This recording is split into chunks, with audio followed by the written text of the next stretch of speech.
quem que são esses nossos dois agentes? Consumidor e fornecedor. E qual que é o conceito de consumidor? Eu vou novamente me socorrer ao código. Dessa vez, obviamente, o Código de Defesa do Consumidor, no seu artigo 2º, ele fala que consumidor é toda pessoa física ou jurídica que adquire produto ou serviço como destinatário final. Então, lembra que eu falei para vocês que eu tive diversas relações de consumo hoje? Vocês também estão tendo uma relação de consumo aqui agora. Então, vocês são os agentes, aqueles que estão como consumidores nessa nossa relação. Mas aí tem uma coisa muito importante que é legal que vocês tenham em mente. A posição de destinatário fático e econômico do bem. Eita! O que eu quis dizer com isso? O que é esse palavrão? O que é esse juridiquês que o professor Tiago falou? Pensem comigo, ó. Professor Tiago, numa plataforma dessas comprou esse telefone, dessas bem famosas aí. Ele comprou o telefone para quê? Para ele usar, ó. Para ele ligar, para ele mandar mensagem, para ele fazer transferência. Ele está utilizando como o destinatário final dessa relação. Eu não comprei para vender e ganhar dinheiro com isso. Eu comprei para o meu uso. Então pensem comigo, ó. Ó, a IES dizendo aqui internet, eletricidade, serviço de educação. Perfeito. Todos esses que ela citou como exemplo aqui, ela está como destinatário fático final dessa relação, certo? A internet está lá na casa dela para assistir o filme, para ouvir música.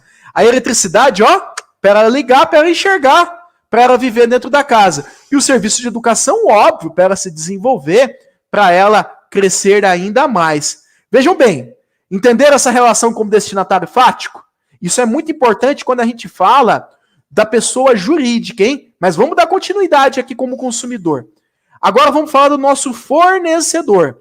O fornecedor, o conceito dele está no artigo 3º do nosso código, que é, prestem atenção, hein? Toda pessoa física ou jurídica pública, ó o nosso conceito lá do começo, ou privada, nacional ou estrangeira, hein? Já respondi a pergunta do nosso colega, mas ó, prestem atenção, hein? Quem está de fora também é considerado aqui fornecedor, bem como os entes despersonalizados que desenvolvem, olha a quantidade de verbos, hein?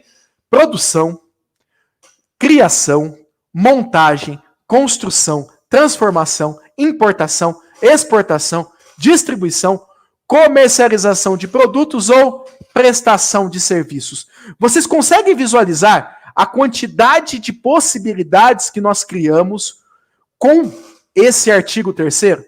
Basicamente, de forma ampla, sem uma análise específica para cada caso, todos aqueles que estão presentes na relação do dia a dia do mercado são fornecedores. Óbvio, cabe análise, cabe sempre uma análise específica de cada caso para a gente enriquecer, mas de maneira bem chula, bem leve, assim, só para a gente dar andamento na nossa discussão. Quem está no mercado, fornecedor. E olha que loucura! A Riachuelo é fornecedora, a Lojas Marisa é fornecedora, Americanas, consumidoras, o mercado é fornecedor, desculpa. E aquela padaria de esquina também é. Sabe o vendedor de coco na praia? Ele pode ser considerado fornecedor. Olha que loucura! Então aquela pessoa que faz crochê de maneira contínua, rotineira e que coloca os seus produtos para vender, pode ser considerada fornecedora.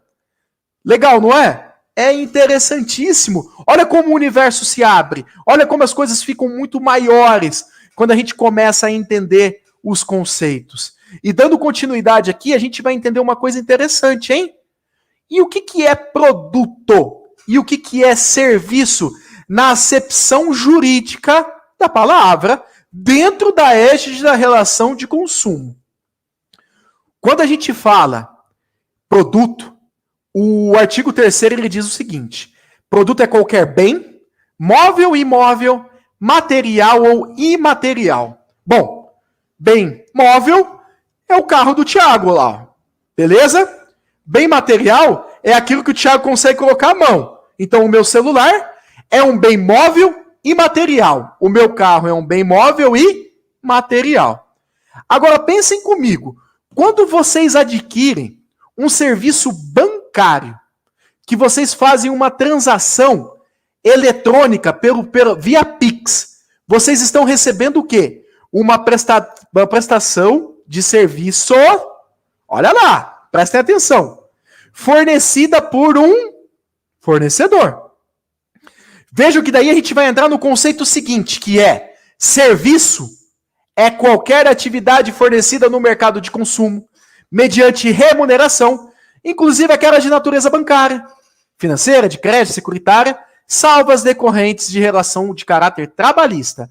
Então, quando a gente está falando da prestação de serviço bancária, entra aqui no artigo 3º. Quando nós estamos falando de prestação de serviço educacional, aqui como a Unicesumar presta, artigo 3º.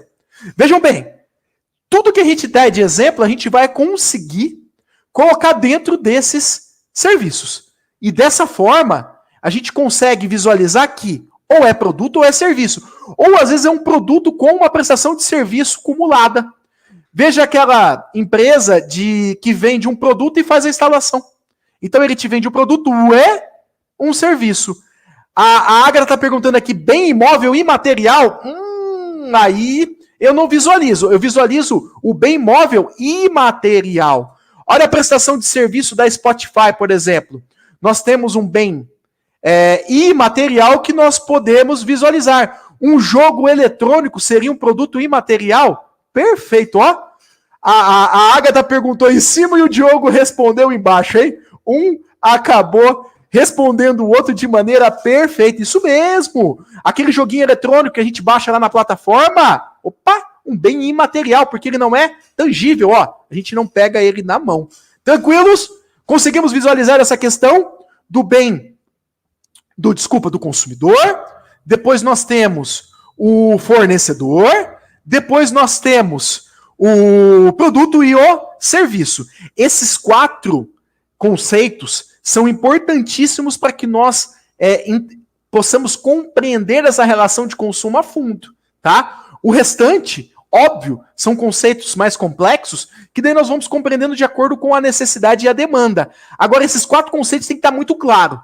A partir do momento em que nós visualizamos esses 4 conceitos, o restante fica um pouco mais simples de compreender.